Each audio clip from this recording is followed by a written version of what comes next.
ਅੰਮ੍ਰਿਤਪਾਲ ਸਿੰਘ ਤੇ UAPA ਲੱਗਣ ਤੋਂ ਬਾਅਦ ਪਿਤਾ ਤਰਸੇਮ ਸਿੰਘ ਦਾ ਆਇਆ ਬਿਆਨ। ਪਰਮਿੰਦਰ ਸਿੰਘ ਢੀਂਡਸਾ ਨੇ ਅਕਾਲੀ ਦਲ ਤੇ ਲਾਇਆ ਸ਼੍ਰੀ ਅਕਾਲ ਤਖਤ ਸਾਹਿਬ ਤੇ ਦਬਾਅ ਪਾਉਣ ਦਾ ਇਲਜ਼ਾਮ। ਮੋਗਾ ਵਿਖੇ ਹੋਈ ਕਿਸਾਨਾਂ ਦੀ ਮਹਾਪੰਚਾਇਤ, ਇਸ ਦੌਰਾਨ ਏਕਤਾ ਮਤਾ ਵੀ ਕੀਤਾ ਗਿਆ ਪਾਸ। ਵਾਰਿਸ ਪੰਜਾਬ ਦੇ ਜਥੇਬੰਦੀ ਦੇ ਆਗੂ ਤੇ ਖਡੂਰ ਸਾਹਿਬ ਤੋਂ ਸੰਸਦ ਮੈਂਬਰ ਭਾਈ ਅੰਮ੍ਰਿਤਪਾਲ ਸਿੰਘ ਤੇ UAPA ਲਗਾਈ ਗਈ ਹੈ। ਇਸ ਮਾਮਲੇ ਤੇ ਭਾਈ ਅੰਮ੍ਰਿਤਪਾਲ ਸਿੰਘ ਦੇ ਪਿਤਾ ਦਾ ਬਿਆਨ ਆਇਆ ਹੈ। ਉਹਨਾਂ ਕਿਹਾ ਕਿ ਭਾਈ ਅੰਮ੍ਰਿਤਪਾਲ ਸਿੰਘ ਦੇ ਆਉਣ ਨਾਲ ਰਾਜਨੀਤਿਕ ਧਿਰਾਂ ਨੂੰ ਖਤਰਾ ਪੈ ਗਿਆ ਹੈ। ਇਹ ਲੋਕ ਭਾਈ ਅੰਮ੍ਰਿਤਪਾਲ ਸਿੰਘ ਦੀ ਵੱਧ ਰਹੀ ਲੋਕਪ੍ਰਿਯਤਾ ਤੋਂ ਘਬਰਾ ਗਏ ਹਨ ਕਿ ਜੇਕਰ ਇਹ ਮੈਦਾਨ ਵਿੱਚ ਆ ਗਏ ਤਾਂ ਸਾਡੀਆਂ ਗੱਦੀਆਂ ਖਤਰੇ ਵਿੱਚ ਪੈ ਜਾਣਗੀਆਂ। ਪਿਤਾ ਤਰਸੇਮ ਸਿੰਘ ਨੇ ਕਿਹਾ ਕਿ ਖਡੂਰ ਸਾਹਿਬ ਤੋਂ ਆਜ਼ਾਦ ਉਮੀਦਵਾਰ ਵਜੋਂ ਚੋਣਾਂ ਜਿੱਤਣ ਤੋਂ ਬਾਅਦ ਰਾਜਨੀਤਿਕ ਧਿਰਾਂ ਨੂੰ ਜ਼ਿਆਦਾ ਖਤਰਾ ਮਹਿਸੂਸ ਹੋ ਰਿਹਾ ਹੈ। ਇਸੇ ਕਾਰਨ ਪਹਿਲਾਂ ਅੰਮ੍ਰਿਤਪਾਲ ਸਿੰਘ ਤੇ NSA ਲਗਾਇਆ ਗਿਆ, ਫਿਰ 1 ਸਾਲ ਹੋਰ ਉਸ ਦੀ ਮਿਆਦ ਵਧਾ ਦਿੱਤੀ ਗਈ ਤੇ ਹੁਣ ਇਹ UAPA ਲਗਾ ਦਿੱਤਾ ਗਿਆ ਹੈ। ਲਗਾਤਾਰ ਅੰਮ੍ਰਿਤਪਾਲ ਸਿੰਘ ਦੀ ਕਿਰਦਾਰਕੁਸ਼ੀ ਕੀਤੀ ਜਾ ਰਹੀ ਹੈ। ਇੰਨਾ ਹੀ ਨਹੀਂ, ਹੁਣ ਜੋ ਨਵੀਂ ਰਾਜਨੀਤਿਕ ਧਿਰ ਅਸੀਂ ਲਾਂਚ ਕਰਨ ਜਾ ਰਹੇ ਹਾਂ ਉਸ ਨੂੰ ਵੀ ਇਹ ਖਤਰਾ ਮਹਿਸੂਸ ਕਰਦੇ ਹਾਂ, ਉਸ ਵਿੱਚ ਅੜਿੱਕੇ ਪਾ ਰਹੇ ਹਨ। ਉਹਨਾਂ ਕਿਹਾ ਕਿ ਭਾਈ ਅੰਮ੍ਰਿਤਪਾਲ ਸਿੰਘ ਤੇ ਲਾਏ ਸਾਰੇ ਇਲਜ਼ਾਮ ਬੇਬੁਨਿਆਦ ਹਨ। ਏਜੰਸੀਆਂ ਨਹੀਂ ਚਾਹੁੰਦੀਆਂ ਕਿ ਕੋਈ ਪੰਥ ਪੰਜਾਬ ਦੀ ਗੱਲ ਕਰੇ, ਨੌਜਵਾਨਾਂ ਨੂੰ ਨਸ਼ਿਆਂ ਤੋਂ ਦੂਰ ਕਰਕੇ ਸਹੀ ਰਾਹ ਪਾਵੇ, ਇਸ ਲਈ ਇਹ ਕੋਝੀਆਂ ਹਰਕਤਾਂ ਕੀਤੀਆਂ ਜਾ ਰਹੀਆਂ ਹਨ। ਵਾਹਿਗੁਰੂ ਜੀ ਕਾ ਖਾਲਸਾ, ਵਾਹਿਗੁਰੂ ਜੀ ਕੀ ਫਤਿਹ। ਇਹ ਤੇ ਜਿੱਦਾਂ ਪਹਿਲਾਂ ਹੀ ਸਾਰਿਆਂ ਨੂੰ ਆਮ ਜਨਤਾ ਵੀ ਜਾਣਦੀ ਹੈ ਕਿ ਪਹਿਲਾਂ ਵੀ ਉਹਨਾਂ ਦੇ NSA ਉੱਪਰ ਜਿਹੜੀ ਲਾਈ ਗਈ ਹੈ ਉਹ ਵੀ ਇਹਨਾਂ ਨੂੰ ਪੋਲੀਟੀਕਲ ਡਰ ਦੀ ਵਜ੍ਹਾ ਨਾਲ ਲਾਈ ਗਈ ਕਿ ਇਹਨਾਂ ਨੂੰ ਪਤਾ ਸੀ ਕਿ ਅੰਮ੍ਰਿਤਪਾਲ ਨੂੰ ਲੋਕ ਬਹੁਤ, ਪੰਜਾਬ ਦੇ ਲੋਕ ਬਹੁਤ ਵੱਡੇ ਪੱਧਰ ਤੇ ਚਾਹ ਰਹੇ ਆ ਤੇ ਇਸ ਕਰਕੇ ਜੇ ਅਗਰ ਉਹਨਾਂ ਨੂੰ ਉਹਦਾ ਰਸਤਾ ਨਾ ਰੋਕਿਆ ਗਿਆ ਤੇ ਸਾਡੀਆਂ ਗੱਦੀਆਂ ਨੂੰ ਖਤਰਾ ਹੋ। ਤੇ ਹੁਣ ਵੀ ਇਹੋ ਕੁਝ ਕੀਤਾ ਜਾ ਰਿਹਾ ਕਿ UAPA ਜਿਹੜਾ ਇਹੋ ਜਿਹੇ ਉਹਨਾਂ ਦੀ NSA 1 ਸਾਲ ਪਹਿਲਾਂ ਵੀ ਇਹਨਾਂ ਨੇ ਜ਼ਬਰਦਸਤੀ ਵਧਾ ਕੇ 1 ਸਾਲ ਉਹਨਾਂ ਅੰਦਰ ਰੱਖਿਆ ਤੇ ਹੁਣ NSA ਖਤਮ ਹੋਣ ਦਾ ਟਾਈਮ ਆਇਆ ਤੇ ਇੱਕ ਅਸੀਂ ਜਿਹੜੀ ਪੋਲੀਟੀਕਲ ਪਾਰਟੀ ਲਾਂਚ ਕਰਨ ਵਾਸਤੇ ਤਿਆਰੀ ਕਰ ਰਹੇ ਹਾਂ, ਉਹਨੂੰ ਰੋਕਣ ਦੀ ਵੀ ਇਹ ਬਹੁਤ ਵੱਡੀ ਸਾਜ਼ਿਸ਼ ਹੈ। ਬਿਨਾਂ ਕਿਸੇ ਸਬੂਤਾਂ ਤੋਂ ਇਹ ਚੀਜ਼ਾਂ ਜਿਹੜੀਆਂ ਕਿ ਇੱਕ ਅੰਮ੍ਰਿਤਪਾਲ ਨੂੰ ਬਦਨਾਮ ਕਰਨ ਵਾਸਤੇ, ਉਹਦੀ ਛਵੀ ਲੋਕਾਂ 'ਚ ਖਰਾਬ ਕਰਨ ਵਾਸਤੇ ਸਾਰਾ ਕੁਝ ਕੀਤਾ ਜਾ ਰਿਹਾ ਕਿ ਇਹਦੇ 'ਚ ਕੋਈ ਸੱਚਾਈ ਨਹੀਂ। ਇਹ ਜੋ ਚੀਜ਼ਾਂ ਕਹਾਣੀਆਂ ਬਣਾਈਆਂ ਜਾ ਰਹੀਆਂ, ਇਹ ਮੇਰੇ ਖਿਆਲ ਦੇਸ਼ ਦੇ ਸਿਸਟਮ ਦੇ ਉੱਪਰ ਵੀ ਇੱਕ ਬਹੁਤ ਵੱਡਾ ਸਵਾਲੀਆ ਚਿੰਨ੍ਹ ਹੈ ਕਿ ਜੇ ਉਹ ਜੋ ਇਹ ਕਹਿ ਰਹੇ ਆ ਕਿ ਉਹਦੇ ਲਿੰਕ ਸਥਾਪਿਤ ਹੁੰਦੇ ਤੇ ਲਿੰਕ ਫਿਰ ਮੇਰੇ ਖਿਆਲ ਹੈ ਕਿ ਜਿਹੜੀਆਂ ਸਾਡੀਆਂ ਇਨਵੈਸਟੀਗੇਸ਼ਨ ਏਜੰਸੀਆਂ ਜਾਂ ਦੂਜੇ ਤੀਜੇ ਜਿਹੜੇ ਆ ਉਹ ਕੀ ਕਰ ਰਹੇ, ਉਹ ਕਿੱਦਾਂ ਉਹਦੇ ਇਹਨਾਂ ਦਾ ਪ੍ਰਬੰਧ ਕੀ ਕਹਿ ਰਿਹਾ। ਫਿਰ ਇਹ ਜਿਹੜਾ ਸਾਰਾ ਕੁਝ ਇਹ ਮੈਨੂਪੂਲੇਟਡ ਕੀਤਾ ਜਾ ਰਿਹਾ। ਕੁਝ ਸਾਡੀਆਂ ਪੰਜਾਬ ਦੀਆਂ ਰਾਜਨੀਤਿਕ ਧਿਰਾਂ ਦਾ ਵੀ ਇਹ 'ਚ ਬਹੁਤ ਵੱਡਾ ਹੱਥ ਆ ਕਿ ਉਹਨਾਂ ਨੂੰ ਵੀ ਇਹ ਖਤਰਾ ਪੈਦਾ ਹੋਇਆ ਕਿ ਅੰਮ੍ਰਿਤਪਾਲ ਦੇ ਆਉਣ ਨਾਲ ਉਹਨਾਂ ਦੀਆਂ ਗੱਦੀਆਂ ਨੂੰ ਵੀ ਖਤਰਾ। ਇਸ ਕਰਕੇ ਸਾਰੇ ਜਣੇ ਰਲ ਮਿਲ ਕੇ ਇਸ ਚੀਜ਼ ਨੂੰ ਅੱਗੇ ਵਧਾ ਰਹੇ ਆ ਤੇ ਮੇਰਾ ਖਿਆਲ ਹੈ ਕਿ ਹੁਣ ਸੰਗਤਾਂ, ਜਨਤਾ ਸਭ ਕੁਝ ਸਹੀ ਤਰੀਕੇ ਨਾਲ ਸਮਝ ਰਹੀ ਆ ਤੇ ਇਹਨਾਂ ਦੀ ਜਿਹੜੀ ਹੈ ਨਾ ਚਾਲਾਂ ਨੂੰ ਸਾਰਿਆਂ ਨੂੰ ਲੋਕ ਨੰਗਾ ਕਰ ਦੇਣਗੇ। ਇਹ ਮੇਰੇ ਖਿਆਲ ਹੈ ਕਿ ਜਿਹੜੇ ਇਸ ਮੁਹਿੰਮ 'ਚ ਲੱਗ ਕੇ ਸ਼ਾਇਦ ਉਹ ਸੋਚਦੇ ਕਿ ਅਸੀਂ ਪੰਥ ਦੀ ਬਹੁਤ ਵੱਡੀ ਸੇਵਾ ਕਰ ਰਹੇ ਹਾਂ, ਉਹਨਾਂ ਦਾ ਵੀ ਇਹ ਚੀਜ਼ ਲੋਕਾਂ ਨੂੰ ਇਹ ਵੀ ਪਤਾ ਲੱਗ ਰਿਹਾ ਕਿ ਉਹ ਪੰਥ ਦੇ ਨਾਂ ਤੇ ਕੀ ਕੁਛ ਕਰ ਰਹੇ ਆ, ਆਪਣੇ ਪੰਥ ਨੂੰ ਢਾਹ ਲਾਉਣ ਵਾਲੀਆਂ ਗੱਲਾਂ ਕਰਕੇ ਜਾਂ ਉਹਨਾਂ ਦਾ ਹੱਥ ਠੋਕਾ ਬਣ ਕੇ ਜੋ ਕੰਮ ਕਰ ਰਹੇ ਆ, ਉਹਨਾਂ ਨੂੰ ਵੀ ਆਪਣੇ ਅੰਦਰ ਝਾਤੀ ਮਾਰਨੀ ਚਾਹੀਦੀ ਹੈ ਕਿ ਅਸੀਂ ਕਰ ਕੀ ਰਹੇ ਹਾਂ। ਹਾਂਜੀ, ਇਹ ਤਾਂ ਤੁਹਾਨੂੰ ਦਿਸਦਾ ਕਿ ਇਹਨਾਂ ਨੂੰ ਸਾਰੀਆਂ ਧਿਰਾਂ ਨੂੰ ਪੋਲੀਟੀਕਲ ਲੋਕਾਂ ਨੂੰ ਜ਼ਿਆਦਾ ਖਤਰਾ ਹੋ ਗਿਆ। ਜਦੋਂ ਤੋਂ ਉਹ ਇਲੈਕਸ਼ਨ ਜਿੱਤ ਗਏ ਉਦੋਂ ਤੋਂ ਇਹਨਾਂ ਦੀ ਨੀਂਦ ਹਰਾਮ ਹੋਈ ਪਈ ਹੈ। ਉਹਨਾਂ ਨੂੰ ਕਿਸੇ ਨਾ ਕਿਸੇ ਤਰੀਕੇ ਨਾਲ ਰੋਕਣ ਦੀ ਕੋਸ਼ਿਸ਼ ਵਾਸਤੇ ਕੋਈ ਨਾ ਕੋਈ ਨਿਤ ਨਵੇਂ ਦਿਨ ਕੋਈ ਨਾ ਕੋਈ ਪ੍ਰੋਪੇਗੈਂਡਾ ਉਹਨਾਂ ਦੇ ਖਿਲਾਫ ਚਲਾਇਆ ਜਾ ਰਿਹਾ ਤੇ ਇਹ ਜਿਹੜੀਆਂ ਸਾਰੀਆਂ ਚੀਜ਼ਾਂ ਇਸੇ ਕਰਕੇ ਵਾਪਰ ਰਹੀਆਂ ਕਿ ਉਹਨਾਂ ਨੂੰ ਪਤਾ ਹੈ ਕਿ ਉਹ ਪੋਲੀਟੀਕਲ ਤੌਰ ਤੇ ਅਗਰ ਉਹ ਮੈਦਾਨ 'ਚ ਆ ਜਾਂਦੇ ਆ ਤੇ ਸਾਡੀਆਂ ਗੱਦੀਆਂ ਨੂੰ ਖਤਰਾ ਵਾ ਤੇ ਇਸ ਕਰਕੇ ਇਹ ਸਾਰਾ ਪੋਲੀਟੀਕਲ ਮੋਟੀਵੇਟਡ ਹੈ, ਸਾਰਾ ਕੁਝ ਕੀਤਾ ਜਾ ਰਿਹਾ। ਪਰਮਿੰਦਰ ਢੀਂਡਸਾ ਨੇ ਅਕਾਲੀ ਦਲ ਤੇ ਨਿਸ਼ਾਨਾ ਵਿੰਨ੍ਹਦੇ ਹੋਏ ਸਵਾਲ ਚੁੱਕੇ ਹਨ। ਢੀਂਡਸਾ ਨੇ ਕਿਹਾ ਕਿ ਅਕਾਲ ਤਖਤ ਸਾਹਿਬ ਤੇ ਅਕਾਲੀ ਦਲ ਦਬਾਅ ਪਾ ਰਿਹਾ ਹੈ। ਉਹਨਾਂ ਕਿਹਾ ਕਿ ਬੜੀ ਹੈਰਾਨੀ ਦੀ ਗੱਲ ਹੈ ਕਿ ਵਾਰ-ਵਾਰ ਉਹੀ ਮੁੱਦਿਆਂ ਨੂੰ ਲੈ ਕੇ ਅਕਾਲ ਤਖਤ ਸਾਹਿਬ ਤੇ ਜਾਣ ਦਾ ਕੀ ਮਤਲਬ ਹੈ। ਇਹ ਆਪਣੇ ਵਫਦ ਰਾਹੀਂ ਦਬਾਅ ਪਾਉਣਾ ਚਾਹੁੰਦੇ ਹਨ। ਅਕਾਲ ਤਖਤ ਸਾਹਿਬ ਦੇ ਸਿੰਘ ਸਹਿਬਾਨ ਗਿਆਨੀ ਰਘਬੀਰ ਸਿੰਘ ਜੀ ਨੇ ਬੜਾ ਸਪਸ਼ਟ ਕਹਿ ਦਿੱਤਾ ਸੀ ਕਿ 2 ਦਸੰਬਰ ਵਾਲਾ ਅਕਾਲ ਤਖਤ ਦਾ ਹੁਕਮਨਾਮਾ ਇਨ-ਬਿਨ ਲਾਗੂ ਕਰਨਾ ਚਾਹੀਦਾ ਹੈ। ਦੂਜਾ ਇਹ ਕਿ ਇਹ ਬਹਾਨਾ ਬਣਾ ਰਹੇ ਹਨ ਕਿ ਇਸ ਵਿੱਚ ਕਾਨੂੰਨੀ ਅੜਚਣਾਂ ਹਨ, ਕਿਉਂਕਿ ਜਦੋਂ SGPC ਦਾ ਪ੍ਰਧਾਨ ਕੋਰ ਕਮੇਟੀ ਦਾ ਪ੍ਰਧਾਨ ਹੋ ਸਕਦਾ ਹੈ ਅਤੇ SGPC ਦਾ ਮੈਂਬਰ ਕੈਬਨਿਟ ਮੰਤਰੀ ਬਣ ਸਕਦਾ ਹੈ ਅਤੇ ਫਿਰ ਅਕਾਲ ਤਖਤ ਸਾਹਿਬ ਤੋਂ ਪਿਛਲੇ ਸਮੇਂ ਵਿੱਚ MLA ਦੀਆਂ ਟਿਕਟਾਂ ਵੰਡੀਆਂ ਜਾ ਸਕਦੀਆਂ ਹਨ, ਇਹ ਬਹੁਤ ਛੋਟੀ ਗੱਲ ਹੈ। ਜਿਹੜੀ ਕਮੇਟੀ ਬਣਾਈ ਜਾਂ ਵਰਕਿੰਗ ਕਮੇਟੀ ਨੂੰ ਹਦਾਇਤ ਦਿੱਤੀ ਹੈ, ਇਸ ਦੇ ਕੋਈ ਮਾਇਨੇ ਨਹੀਂ ਹਨ। ਇਹ ਦੋਨੋਂ ਮੁੱਦਿਆਂ ਤੋਂ ਭੱਜਣਾ ਚਾਹੁੰਦੇ ਹਨ। ਖਾਸ ਤੌਰ ਤੇ ਜਿਹੜੀ 7 ਮੈਂਬਰੀ ਕਮੇਟੀ ਹੈ ਉਸ ਨੂੰ ਇਹ ਮਾਨਤਾ ਨਹੀਂ ਦੇਣਾ ਚਾਹੁੰਦੇ। ਇਹਨਾਂ ਵਿੱਚ ਜੇਕਰ ਸਹੀ ਢੰਗ ਨਾਲ ਭਰਤੀ ਹੁੰਦੀ ਹੈ ਤਾਂ ਸੁਖਬੀਰ ਬਾਦਲ ਦੁਬਾਰਾ ਪ੍ਰਧਾਨ ਨਹੀਂ ਬਣ ਸਕਦੇ, ਕਿਉਂਕਿ ਲੋਕਾਂ ਨੇ ਇਹਨਾਂ ਨੂੰ ਪ੍ਰਵਾਨ ਨਹੀਂ ਕਰਨਾ। ਉਹਨਾਂ ਕਿਹਾ ਕਿ ਇਸ ਗੱਲ ਤੋਂ ਡਰਦੇ ਹੋਏ ਇਹਨਾਂ ਵੱਲੋਂ ਇਹ ਸਭ ਕੁਝ ਕੀਤਾ ਜਾ ਰਿਹਾ ਹੈ। ਸੁਖਬੀਰ ਬਾਦਲ ਦੇ ਅਸਤੀਫੇ ਨੂੰ ਲੈ ਕੇ ਢੀਂਡਸਾ ਨੇ ਕਿਹਾ ਕਿ ਉਹਨਾਂ ਦੇ ਨਾਲ ਜੋ ਚਾਪਲੂਸ ਬੰਦੇ ਹਨ ਉਹਨਾਂ ਦੀ ਵਰਕਿੰਗ ਕਮੇਟੀ ਹੈ, ਜਿੱਦਾਂ ਚਾਹੁਣਗੇ ਉਦਾਂ ਹੀ ਕਰਵਾਉਣਗੇ। ਦੱਸਣਾ ਬਣਦਾ ਹੈ ਕਿ ਸ਼੍ਰੋਮਣੀ ਅਕਾਲੀ ਦਲ ਦੇ ਕਾਰਜਕਾਰੀ ਪ੍ਰਧਾਨ ਬਲਵਿੰਦਰ ਸਿੰਘ ਭੁੰਦੜ ਨੇ ਪਾਰਟੀ ਦੀ ਵਰਕਿੰਗ ਕਮੇਟੀ ਦੀ ਮੀਟਿੰਗ 10 ਜਨਵਰੀ ਨੂੰ ਸੱਦੀ ਹੈ, ਜਿਸ ਵਿੱਚ ਸੁਖਬੀਰ ਬਾਦਲ ਵੱਲੋਂ ਅਕਾਲੀ ਦਲ ਦੇ ਪ੍ਰਧਾਨ ਵਜੋਂ ਦਿੱਤੇ ਅਸਤੀਫੇ ਤੇ ਪਾਰਟੀ ਦੀ ਭਰਤੀ ਮੁਹਿੰਮ ਸਮੇਤ ਜਥੇਬੰਦਕ ਢਾਂਚੇ ਦੇ ਪੁਨਰਗਠਨ ਸਮੇਤ ਫੈਸਲੇ ਲਏ ਜਾਣਗੇ। ਅਕਾਲ ਤਖਤ ਸਾਹਿਬ ਦਾ ਜੋ ਸਿੰਘ ਸਾਹਿਬ ਨੇ ਗਿਆਨੀ ਰਘਬੀਰ ਸਿੰਘ ਜੀ, ਉਹਨੇ ਬੜਾ ਸਪਸ਼ਟ ਕਹਿਤਾ ਵੀ ਇਨ ਬਿਨ ਜਿਹੜਾ ਅਕਾਲ ਤਖਤ ਸਾਹਿਬ ਦਾ ਹੁਕਮ ਲਾਗੂ ਕਰਨਾ ਚਾਹੀਦਾ। ਤੇ ਦੂਜੀ ਗੱਲ, ਜਿਹੜਾ ਇਹ ਬਹਾਨਾ ਬਣਾ ਰਹੇ ਨੇ ਵੀ ਜੀ ਇਹ ਚ ਕਾਨੂੰਨੀ ਅੜਚਣਾਂ ਨੇ, ਉਹ ਸਭ ਝੂਠ ਹੈ ਜੀ।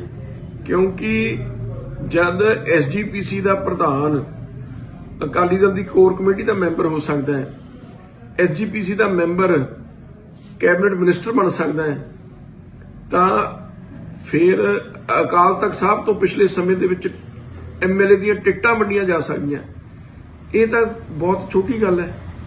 ਜਿਹੜੀ ਕਮੇਟੀ ਬਣਾਈ ਜਾਂ ਪ੍ਰਧਾਨ ਨੂੰ ਜਾਂ ਵਰਕਿੰਗ ਕਮੇਟੀ ਨੂੰ ਹਦਾਇਤ ਦਿੱਤੀ, ਇਹਦਾ ਕੋਈ ਮਾਇਨੇ ਨਹੀਂ ਹੈਗੇ।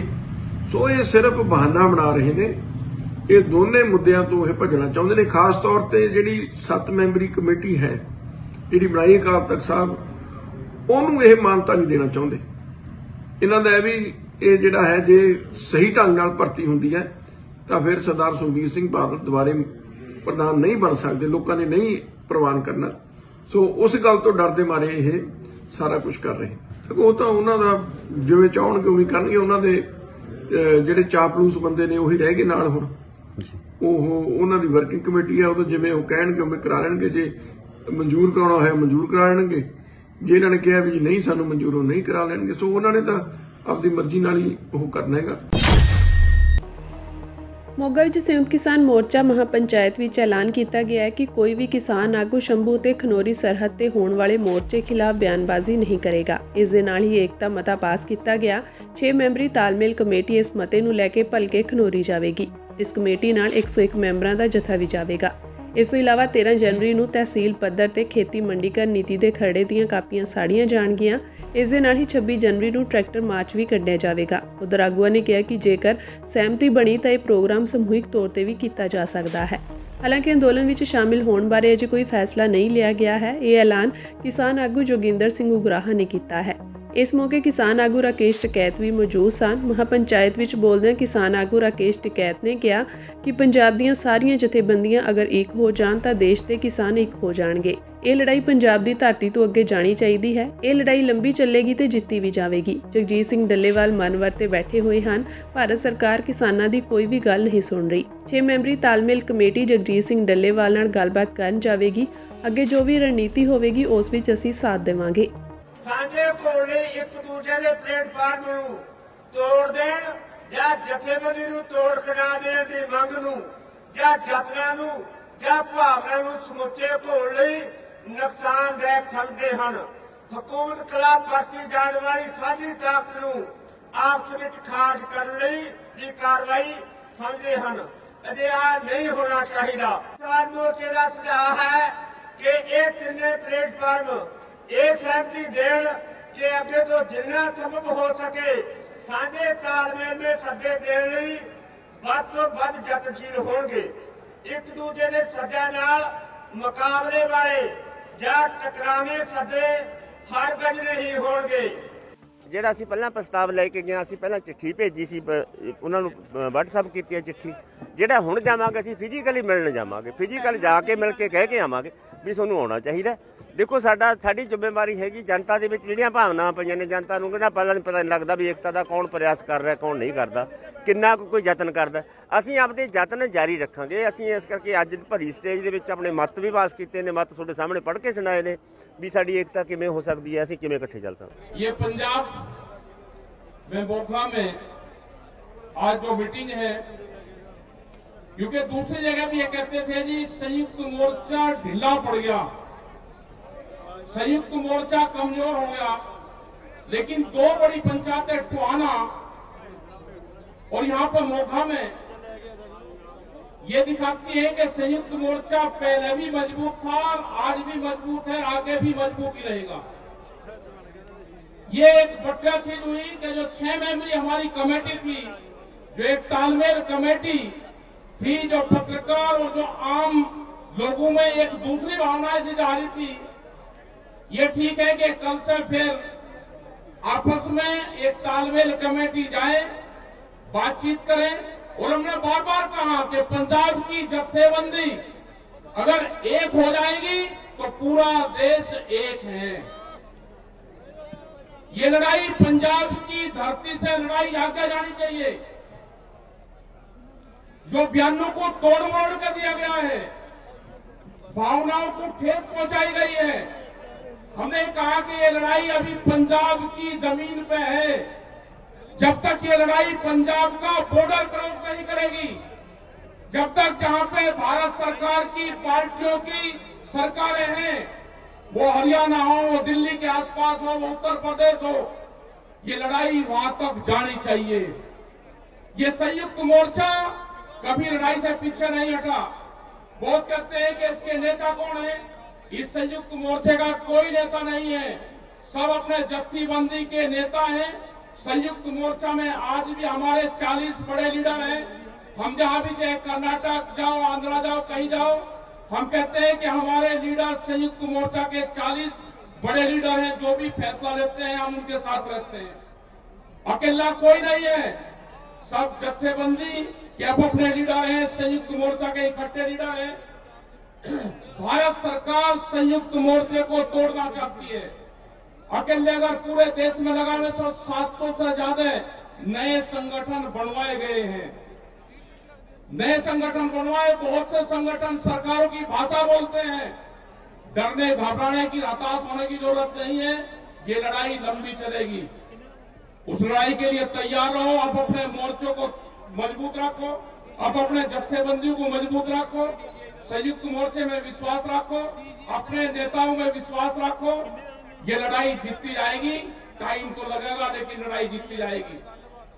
हमारे कुछ साथी अनशन पे है, हमको भी दुख है कि अनशन पे है और आज करीब 45-46 दिन उनको हो गए। भारत सरकार सुन नहीं रही। संयुक्त मोर्चा पूर्ण रूप से उनके साथ में है और समय समय पे हम अपनी बात, धरने, प्रदर्शन, मार्च सब करते हैं। हमारी तालमेल कमेटी वहां पे जाएगी कल भी, और आगे की जो भी रणनीति बढ़ेगी, हम साझा काम करने के लिए आज भी तैयार हैं, पहले भी थे और आगे भी रहेंगे। संयुक्त मोर्चा कोई अलग नहीं है। ਸ਼੍ਰੋਮਣੀ ਅਕਾਲੀ ਦਲ ਦੇ ਵਫਦ ਵੱਲੋਂ ਸ਼੍ਰੀ ਅਕਾਲ ਤਖਤ ਸਾਹਿਬ ਦੇ ਜਥੇਦਾਰ ਗਿਆਨੀ ਰਘਬੀਰ ਸਿੰਘ ਨਾਲ ਬੀਤੇ ਕੱਲ੍ਹ ਮੁਲਾਕਾਤ ਕੀਤੇ ਜਾਣ ਮਗਰੋਂ ਅੱਜ ਸ਼੍ਰੋਮਣੀ ਗੁਰਦੁਆਰਾ ਪ੍ਰਬੰਧਕ ਕਮੇਟੀ ਦੇ ਪ੍ਰਧਾਨ ਐਡਵੋਕੇਟ ਹਰਜਿੰਦਰ ਸਿੰਘ ਧਾਮੀ ਨੇ ਜਥੇਦਾਰ ਗਿਆਨੀ ਰਘਬੀਰ ਸਿੰਘ ਨਾਲ ਬੰਦ ਕਮਰਾ ਮੀਟਿੰਗ ਕੀਤੀ ਹੈ। ਜਥੇਦਾਰ ਦੇ ਗ੍ਰਹਿ ਵਿਖੇ ਹੋਈ ਇਸ ਮੀਟਿੰਗ ਦੇ ਵੇਰਵਿਆਂ ਬਾਰੇ ਫਿਲਹਾਲ ਕਿਸੇ ਵੀ ਧਿਰ ਵੱਲੋਂ ਖੁਲਾਸਾ ਨਹੀਂ ਕੀਤਾ ਗਿਆ ਹੈ। ਹਾਲਾਂਕਿ ਚਰਚਾ ਹੈ ਕਿ ਇਸ ਮੀਟਿੰਗ ਦੌਰਾਨ ਧਾਮੀ ਵੱਲੋਂ ਸ਼੍ਰੋਮਣੀ ਅਕਾਲੀ ਦਲ ਦੀ ਭਰਤੀ ਸੰਬੰਧੀ ਬਣਾਈ ਗਈ 7 ਮੈਂਬਰੀ ਕਮੇਟੀ ਦੇ ਮਾਮਲੇ ਵਿੱਚ ਚਰਚਾ ਕੀਤੀ ਗਈ ਹੈ। ਐਡਵੋਕੇਟ ਧਾਮੀ ਇਸ ਕਮੇਟੀ ਦੇ ਪ੍ਰਧਾਨ ਹਨ ਅਤੇ ਹੁਣ ਤੱਕ ਇਸ ਕਮੇਟੀ ਦੀ ਕੋਈ ਵੀ ਮੀਟਿੰਗ ਨਹੀਂ ਹੋਈ। ਉਧਰ ਧਾਮੀ ਨੇ ਇੱਕ ਵੀਡੀਓ ਸੁਨੇਹੇ ਵਿੱਚ ਸਪਸ਼ਟ ਕੀਤਾ ਕਿ ਇਹ ਰੂਟੀਨ ਬੈਠਕ ਸੀ ਤੇ ਇਸ ਬਾਰੇ ਲਾਏ ਜਾ ਰਹੇ ਕਿਆਸ ਬੇਲੋੜੇ ਹਨ। ਸ਼੍ਰੋਮਣੀ ਅਕਾਲੀ ਦਲ ਦੇ ਵਫਦ ਨੇ ਬੀਤੇ ਕੱਲ੍ਹ ਜਥੇਦਾਰ ਗਿਆਨੀ ਰਘਬੀਰ ਸਿੰਘ ਨਾਲ ਮੁਲਾਕਾਤ ਕਰਕੇ ਉਹਨਾਂ ਨੂੰ ਇਸ ਕਮੇਟੀ ਦੇ ਕਾਰਨ ਬਣ ਰਹੇ ਕਾਨੂੰਨੀ ਅੜਿੱਕੇ ਬਾਰੇ ਜਾਣੂ ਕਰਵਾਇਆ ਸੀ। ਵਫਦ ਦਾ ਕਹਿਣਾ ਸੀ ਕਿ ਸ਼੍ਰੀ ਅਕਾਲ ਤਖਤ ਸਾਹਿਬ ਵੱਲੋਂ ਬਣਾਈ ਗਈ ਕਮੇਟੀ ਸ਼੍ਰੋਮਣੀ ਅਕਾਲੀ ਦਲ ਦੀ ਚੋਣ ਵਿੱਚ ਕਾਨੂੰਨੀ ਤੌਰ ਤੇ ਦਖਲਅੰਦਾਜ਼ੀ ਨਹੀਂ ਕਰ ਸਕਦੀ ਹੈ। ਇਸ ਨਾਲ ਪਾਰਟੀ ਦੀ ਹੋਂਦ ਨੂੰ ਸੰਕਟ ਪੈਦਾ ਹੋ ਸਕਦਾ ਹੈ। ਪਾਰਟੀ ਦੀ ਚੋਣ ਸਿਰਫ ਸੰਵਿਧਾਨ ਮੁਤਾਬਕ ਕੀਤੀ ਜਾ ਸਕਦੀ ਹੈ। ਅੱਜ ਅੰਮ੍ਰਿਤ ਵੇਲੇ ਮੈਂ ਸੱਚਖੰਡ ਸ੍ਰੀ ਦਰਬਾਰ ਸਾਹਿਬ ਵਿਖੇ ਦਰਸ਼ਨ ਕਰਨ ਗਿਆ ਸੀ ਤੇ ਉਦੋਂ ਬਾਅਦ ਮੈਂ ਸਿੰਘ ਸਾਹਿਬ ਗਿਆਨੀ ਰਘਬੀਰ ਸਿੰਘ ਜੀ, ਜਥੇਦਾਰ ਸ੍ਰੀ ਅਕਾਲ ਤਖਤ ਸਾਹਿਬ ਜੀ ਨੂੰ ਰੂਟੀਨ ਦੇ ਵਿੱਚ ਮੈਂ ਜਦੋਂ ਵੀ ਆਵਾਂ ਅਸੀਂ ਇੱਕ ਦੂਸਰੇ ਦੇ ਰੂਬਰੂ ਹੁੰਦੇ, ਕਦੇ ਉਹ ਮੇਰੇ ਕੋਲ ਆ ਜਾਂਦੇ ਜਾਂ ਮੈਂ ਉਹਨਾਂ ਕੋਲ ਚਲੇ ਜਾਂਦਾ।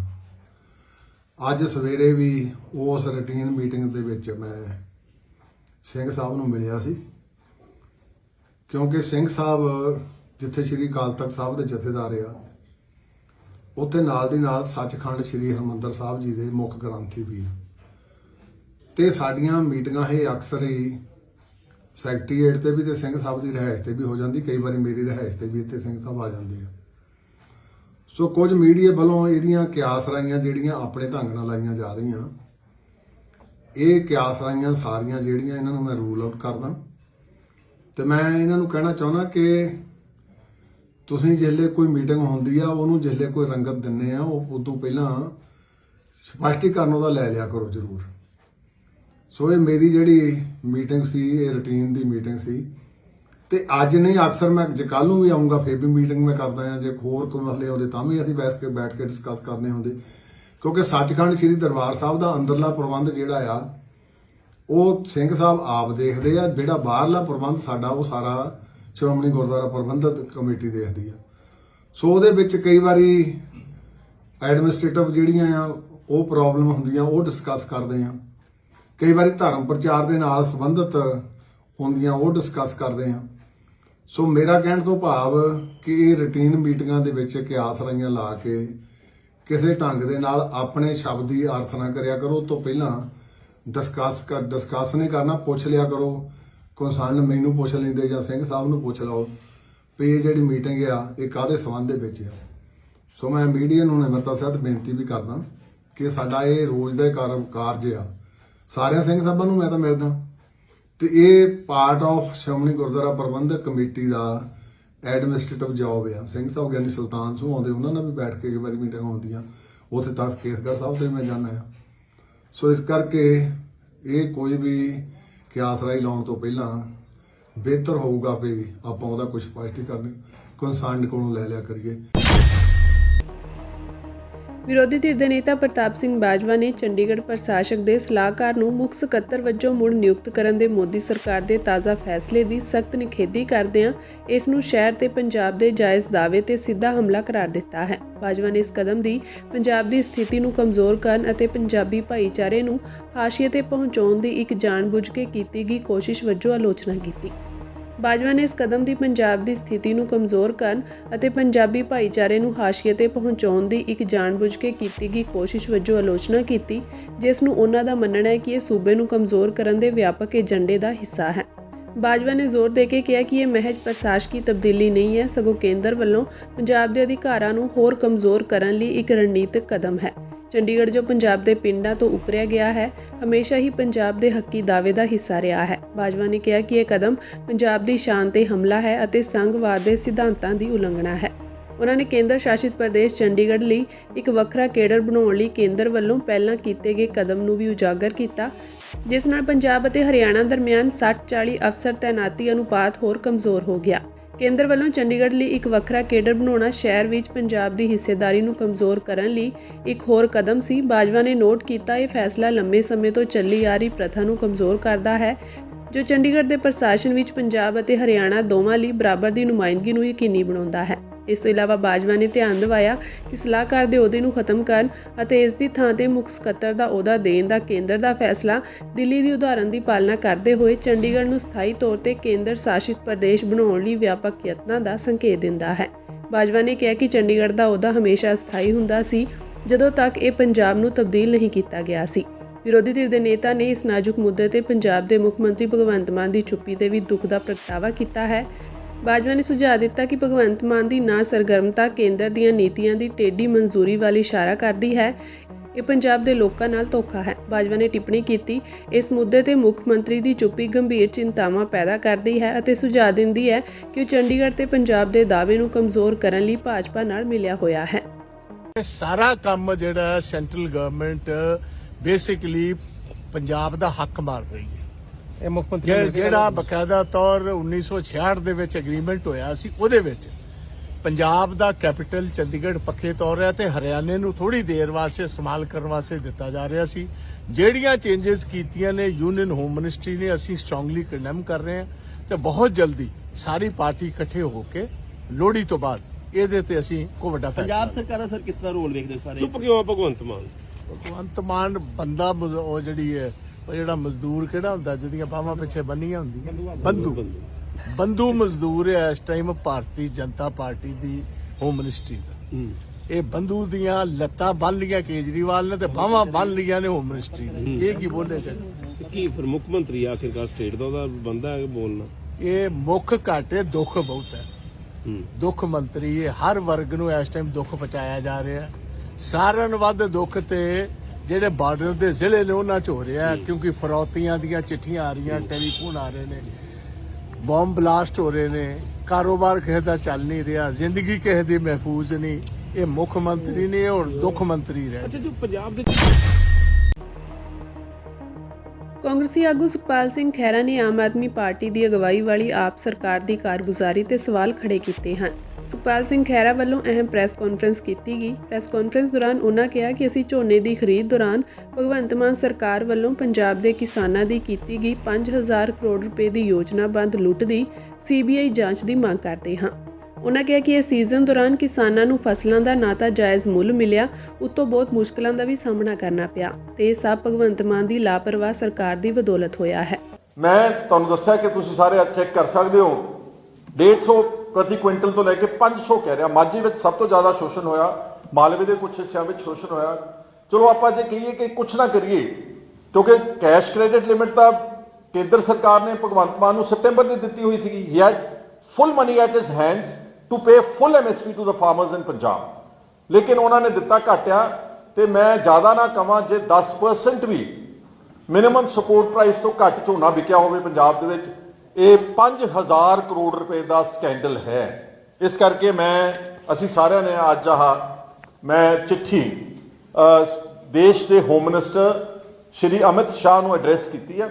ਉਹਦੇ ਸਾਰੇ ਫੈਕਟਸ ਲਿਖ ਦਿੱਤੇ ਨੇ ਕਿ ਇਹਦੀ ਇੱਕ CBI ਜਾਂਚ ਹੋਣੀ ਚਾਹੀਦੀ। ਤੁਹਾਨੂੰ ਅਸੀਂ ਇਹ ਸਾਰੀ ਚਿੱਠੀ ਈਮੇਲ ਤੇ ਰਿਲੀਜ਼ ਕਰ ਦਿਆਂਗੇ।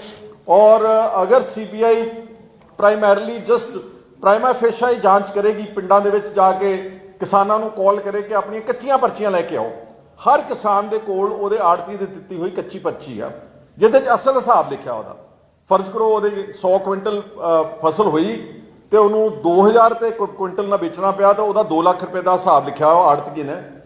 ਲੇਕਿਨ ਜਦੋਂ ਅਕਾਊਂਟ ਵਿੱਚ ਪੇਮੈਂਟ ਕੀਤੀ ਗਈ ਆ, ਕਿਉਂਕਿ ਸ਼ਰਾਰਤੀ ਸੀ ਸਾਰੇ ਅਫਸਰ, ਬੜੇ ਹੁਸ਼ਿਆਰ ਨੇ, ਸਾਰੇ ਨਾਲ ਰਲ ਕੇ ਭਗਵੰਤ ਮਾਨ ਦੀ ਸਰਕਾਰ ਨੇ ਇਹਨਾਂ ਨੇ MSP ਜਿਹੜੀ ਹੈਗੀ ਅਕਾਊਂਟ ਵਿੱਚ ਪੇਮੈਂਟ ਫੁੱਲ ਕੀਤੀ ਆ 2320 ਰੁਪਏ ਦੇ ਹਿਸਾਬ ਦੇ ਨਾਲ। ਲੇਕਿਨ ਉਹਦੀ ਫਸਲ ਦਾ ਜਿਹੜਾ ਭਾਰ ਸੀਗਾ, ਵਜ਼ਨ ਸੀ, ਉਹ ਘਟਾ ਦਿੱਤਾ। ਕਿਸੇ ਦਾ 10 ਕੁਇੰਟਲ ਘਟਾਤਾ, ਕਿਸੇ ਦਾ 25 ਕੁਇੰਟਲ ਘਟਾਤਾ, ਜਿਵੇਂ ਜਿਵੇਂ ਉਹਦਾ ਫਰਕ ਸੀਗਾ। ਸੋ ਅਗਰ CBI ਕਿਸਾਨਾਂ ਨੂੰ ਕਾਲ ਦੇਵੇਗੀ, ਮੈਨੂੰ ਯਕੀਨ ਆ ਕਿ ਲੱਖਾਂ ਦੀ ਤਾਦਾਦ ਵਿੱਚ ਕਿਸਾਨ ਐਫੀਡੇਵਿਟ ਦੇਣਗੇ CBI ਨੂੰ ਕਿ ਆਹ ਚੱਕੋ ਜੀ ਸਾਡੀਆਂ ਕੱਚੀਆਂ ਪਰਚੀਆਂ, ਤੇ ਆਹ ਚੱਕੋ ਸਾਡੇ ਐਫੀਡੇਵਿਟ, ਸਾਡਾ ਸ਼ੋਸ਼ਣ ਕੀਤਾ ਗਿਆ ਹੈ। ਔਰ ਇਹ ਪੈਸਾ ਗਿਆ ਕਿੱਥੇ ਅਲਟੀਮੇਟਲੀ? ਆਫਟਰ ਆਲ ਕਿਤੇ ਦਾ ਪੈਸਾ ਗਿਆ। I do not want to blame ਜਿਹੜੇ ਦੂਸਰੇ ਪਲੇਅਰਸ ਨੇ, ਬਿਕੋਜ਼ ਦੇਖੋ ਆੜਤੀਏ ਜਿਹੜੇ ਨੇ ਉਹ ਸਾਡੇ ਹੀ ਭਰਾ ਨੇ। ਉਹਨਾਂ ਦੀ ਮਜਬੂਰੀ ਬਣ ਗਈ। ਉਹਨਾਂ ਦੀ ਮੰਡੀਆਂ ਵਿੱਚ ਜਦੋਂ ਢੇਰ ਲੱਗ ਗਿਆ, ਦੇ ਹੈਡ ਟੂ ਡੂ ਵਾਟ ਦੇ ਵਰ told to do.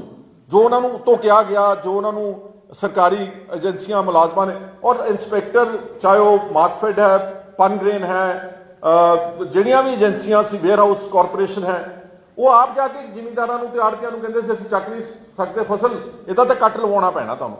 Sorry government machinery ਨੇ ਕਿਸਾਨਾਂ ਨੂੰ ਮੋਟੀਵੇਟ ਕਰਕੇ ਇਹ ਜਿਹੜਾ ਕੱਟ ਲਵਾਇਆ ਵਾ।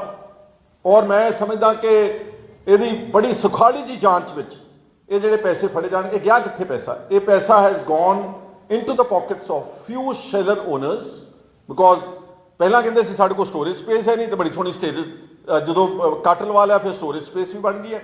The most of the money has gone into the pockets of corrupt officials, and ਇਹ corrupt officials ਨੇ ਇੱਕ ਵੈਲ ਪਲਾਨ ਤਰੀਕੇ ਨਾਲ ਇਹ ਪੋਲੀਟੀਕਲ ਲੋਕਾਂ ਦੀਆਂ ਜੇਬਾਂ ਵਿੱਚ ਗਿਆ ਪੈਸਾ। ਮੇਰਾ ਡੈਫੀਨੇਟ ਮੰਨਣਾ ਵਾ ਕਿ ਦਿੱਲੀ ਦੀ ਇਲੈਕਸ਼ਨ ਆ ਰਹੀ ਸੀ, ਅਰਵਿੰਦ ਕੇਜਰੀਵਾਲ ਨੂੰ ਪੈਸੇ ਦੀ ਲੋੜ ਸੀ। ਵੈਸੇ ਤਾਂ ਪਹਿਲਾਂ ਵੀ ਬਹੁਤ ਲੁੱਟਿਆ ਇਹਨਾਂ ਨੇ ਪੰਜਾਬ ਚੋਂ, ਕਟਾਰੂ ਚੱਕ ਵਰਗਿਆਂ ਕੋਲੋਂ ਤੇ ਹੋਰ ਜਿਹੜੇ ਮਿਨਿਸਟਰਸ ਲਾਏ ਨੇ ਜਿਨ੍ਹਾਂ ਦੇ ਬੜੇ ਸਕੈਂਡਲਸ ਦੇ ਇਲਜ਼ਾਮ ਨੇ।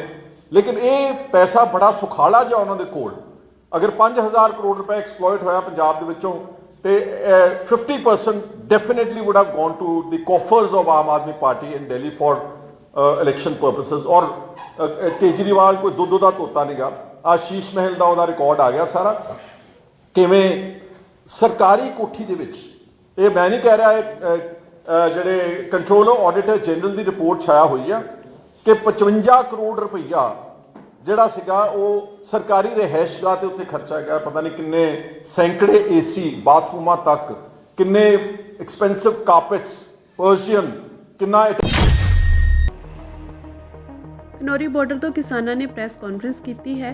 ਇਸ ਮੌਕੇ ਕਾਕਾ ਕੋਟੜਾ ਨੇ ਕਿਹਾ ਕਿ ਭਲਕੇ 10 ਜਨਵਰੀ ਨੂੰ ਕੇਂਦਰ ਸਰਕਾਰ ਦੇ ਪੁਤਲੇ ਫੂਕੇ ਜਾਣਗੇ। ਉਹਨਾਂ ਨੇ ਕਿਹਾ ਕਿ ਸਾਰੇ ਲੋਕਾਂ ਨੂੰ ਸਮਰਥਨ ਦੇਣ ਦੀ ਅਪੀਲ ਕਰਦੇ ਹਾਂ। ਉਹਨਾਂ ਨੇ ਇਹ ਵੀ ਕਿਹਾ ਕਿ ਡੱਲੇਵਾਲ ਦੀ ਸਿਹਤ ਖਰਾਬ ਹੈ ਪਰ ਉਹ ਮਾਨਸਿਕ ਤੌਰ ਤੇ ਪੂਰੇ ਮਜ਼ਬੂਤ ਹਨ। ਉਹਨਾਂ ਨੇ ਕਿਹਾ ਹੈ ਕਿ ਜਦੋਂ ਤੱਕ ਧਰਨਾ ਜਿੱਤਿਆ ਨਹੀਂ ਜਾਂਦਾ ਉਦੋਂ ਤੱਕ ਸਾਰੇ ਮਜ਼ਬੂਤ ਰਹਿਣਾ।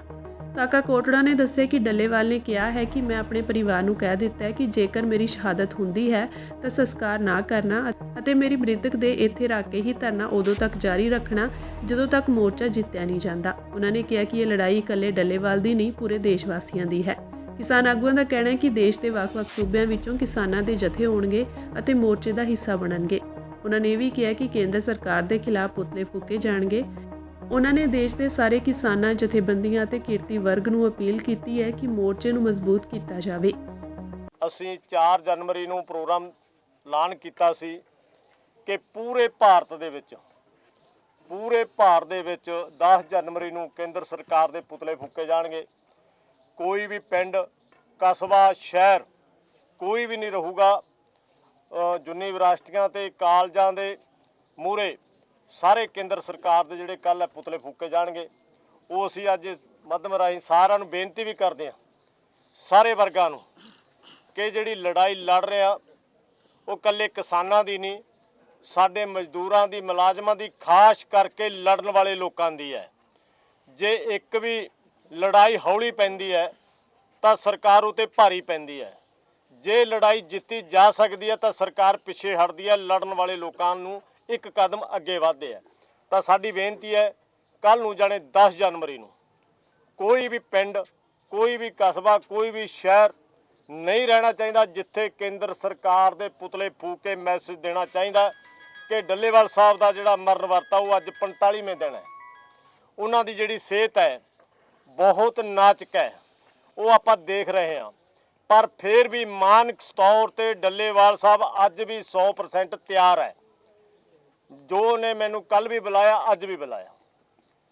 ਬਹੁਤ ਵੱਡੀ ਗੱਲ ਕਹਿ ਗਿਆ ਕਿ ਮੈਂ ਆਪਦੇ ਪਰਿਵਾਰ ਨੂੰ ਬੁਲਾ ਕੇ ਮੈਂ ਕਹਿਤਾ ਕਿ ਜੇ ਮੇਰੀ ਸ਼ਹਾਦਤ ਹੁੰਦੀ ਹੈ ਤਾਂ ਮੇਰੀ ਡੈੱਡ ਬਾਡੀ ਇੱਥੇ ਹੀ ਰਹਿਣੀ ਹੈ। ਤੁਸੀਂ ਡੈੱਡ ਬਾਡੀ ਨੂੰ ਇੱਥੇ ਹੀ ਰੱਖ ਕੇ ਜਿਹੜਾ ਮੋਰਚਾ ਨਹੀਂ ਹਿੱਲਣ ਦੇਣਾ, ਮੋਰਚਾ ਜਮਾਈ ਰੱਖਣਾ।